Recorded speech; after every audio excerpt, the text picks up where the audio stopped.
guys, welcome back to my channel. So today I have decided to do this grungy inspired makeup look. I kind of just wanted to try out something I'd never really done before, and this, I don't know, I just think it looks really cool. It's not quite goth, but it's obviously not natural and everyday, or everyday for some people maybe. I would wear this every day if I could be bothered doing it. But yeah, it's just a bit dark, and I really like the deep purple or deep red lip is quite common. And yeah, I had a lot of fun making this. I had a lot of fun doing brows like this, which I never do. So I sort of just went, yeah, for the dark eye, the bold brows, the flawless pale face, and just a contour. No blush or anything, because grunge, I never saw much colour. It was just like deep browns and purples. A harsh contour, and well, as harsh as I wanted it. And yeah, you can obviously do this however you like, but this is what I came up with. I absolutely love it. So if you want to see how I created this, then just keep watching. Starting off, I've already applied my usual moisturiser. Moving on to primer, I'm using the Nivea Men's Sensitive Post Shave Balm. I don't know if this does much for longevity because my foundation tends to last a while anyway, but I love this as just a smooth moisturising base. Moving on to foundation, I'm using the designer brand's 24-hour full coverage foundation on my flat top brush, and I'm just popping 2 pumps on there and then just dotting this all over my face and buffing it in with the brush. I absolutely love this foundation. I've never used a full coverage foundation before, and since getting this I almost use it every single time, and I definitely recommend that you pick this up. I actually have a video on this, a first impressions, so I'll link that below and you can check it out if you like. Next, moving on to concealer, I'm using the Maybelline Fit Me Concealer. I ran out of this a while ago, so I started using the Essence one, and since going back to this the other day, I can definitely tell the difference. This one's just that little bit better, and just blending that out with the Beauty Blender or my Chi Chi sponge. And then, as usual, when I'm done with that, just tapping that all over my face just to smooth out the base and give me a nice flawless finish. Moving on to powder, I'm using the Australis Fresh and Flawless powder just to give a nice, really full coverage set base. I feel like in a grunge look, you kind of want that really pale, just sort of no definition except the contour, which we'll do later. But yeah, I don't know, I feel like this is just what I thought worked, and I really like it. Moving on to the eyes, I'm using this Too Faced eye primer that I always use. It just works really well, and yeah. Now, just using my Too Faced Chocolate Bar palette and taking the pale shade and just using that to set the primer. So just packing that on all over both my lids, just so that all our shadows after this will blend out really nicely. Taking this peanut butter colour, I like to call it, it's just sort of a caramelly colour, I'm just popping this into the crease just to add a little bit of warmth, and this will just be our transition shade from the darker shades into this shade.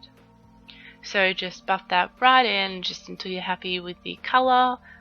I didn't want it to be too obvious, but I wanted it to be there. Next, I'm taking this darker chocolatey brown, and basically you just want to pack that all over the lid. So this is just going to add some depth to our eye, and yeah, just pack that on. You can spray your brush with a bit of Fix Plus or something if you like, but I feel like this shadow was actually really pigmented, and so it was quite easy to pack it on, just kind of hard to get really close to the lash line without a lot of fallout. Then going back to that caramelly colour, I'm just using this to blend these two shades together seamlessly.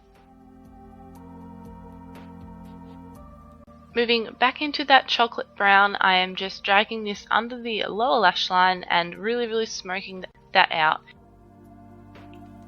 And you don't need to worry about really being too neat. And then moving on to the black and a eyebrow type brush, I'm just pressing this on really close to the lash line.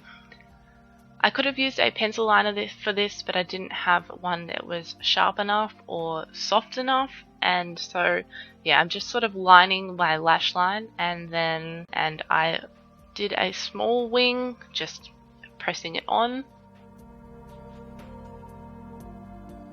And then going back in with the dark brown, I just grabbed that and sort of blended over the top of that black just to really smoke it out really close to the lash line.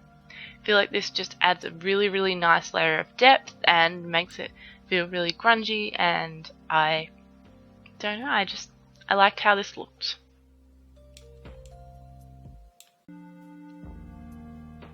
And just smoke that under the lash line a little bit as well, just with the excess product.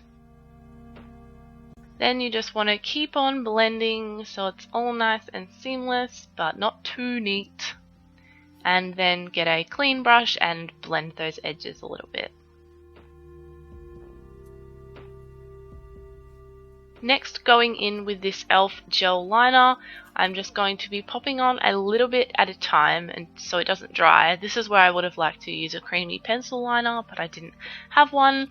And then just grabbing that brush and blending it out when I can. So this does dry very quickly, so I learnt my lesson a little bit. But yeah, just putting on a little bit and then blending it out so it's a bit more smoky as well. Just adding a bit more on top of that black shadow.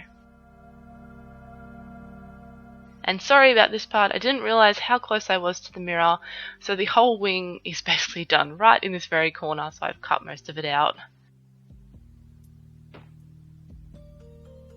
Going back in with that black shadow and this brush, I'm just pressing the shadow really close to my lower lash line just to add some more depth under there as well, and just a little bit into the outer V, and then blending it all together again and just blending. Next, I'm taking this Essence eyeliner just to line my waterline and tight line and lash line and all the lines that we line. Now, yeah, as I said, this wasn't too sharp, so I couldn't have used this to smudge out the top lash line. It would have hurt, and it's not too creamy, but it worked well for this part.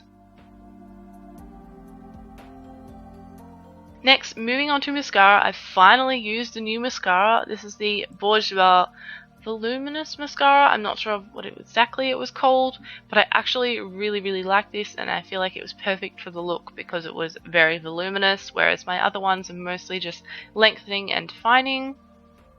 And then we are finally done with the eyes, so moving on to the brows, I decided to do a bold brow, which I don't usually do, so I'm using the Chi Chi brow pomade. And this is only the second time I filled in my brows, so I was a little worried, but I was actually so happy with how they came out. So if you haven't filled in your brows before and you're a little worried, then just give it a go, and you never know how it'll turn out.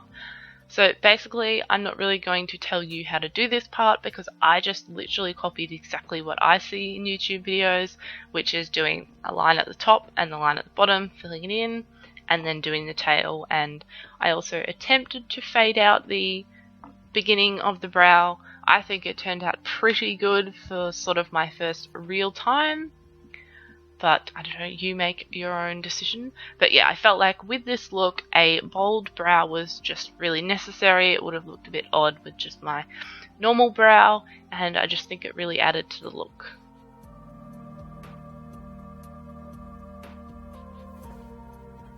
And then just brushing out the brow as we go, and I think this really helped with the fade at the beginning of my brow as well. And this was my good brow of the day. After this, I am just popping a bit more concealer under my eyes and blending that out just to fix up any mistakes might be under there or any fallout or anything. And then moving on to the Australis contour kit, I'm taking the two highlighting shades and just popping them under my eyes. And moving on to my Cocoa Contour Kit by Too Faced, I'm taking the very cool toned contour shade, and this is the part where I just wanted a really defined and bold contour, because I feel like this is the only really facial feature that I see on grunge. I could have gone more intense, I reckon, but I was too scared that I wouldn't be able to blend it out. So I just went as far as I thought necessary, and I love how this looks with sort of no detailing on the face, no blush or anything, no highlight, just a pale flawless face with a sharp contour, and just blend that out softly. And then taking those two highlighting shades again, just defining the contour a little bit by chiseling out underneath it. So moving on to the lips, I had two lip options, a black lipstick from Australis and one of the Australis Velour lips in one of the darkest red shades. I decided that I was just going to go with the velour lips, and so I just popped that on my lips, and then when I put it on I thought it was nice, but it wasn't quite as dark red as I was wanting. I wanted a really, really deep vampy red for the lips. So I decided to just pop a bit of the black lipstick over the top and mix the two together, and these worked really, really well together. I wasn't sure how this might come out, but they just blended really, really nicely, and then this meant that my lip wasn't completely matte, so it wasn't too drying, and yeah, they just created this beautiful deep vampy purpley red, and I think this colour was perfect. So then I just used a bit of concealer and a brush to clean up the edges, and here is the finished makeup look. I absolutely love how this came out. As I said, I think it's really deep and vampy and grungy, and I had a lot of fun making this. It's just inspired by grunge, so if this isn't exactly grunge, then don't take any offense. I just thought I wanted to do a dark sort of makeup look, and when I googled grunge, this is the sort of looks that came up. But yeah, I just really love how this came out. So thanks so much for watching, guys. Just remember to like this video if you enjoyed it and subscribe, and I will see you in my next video. Bye guys!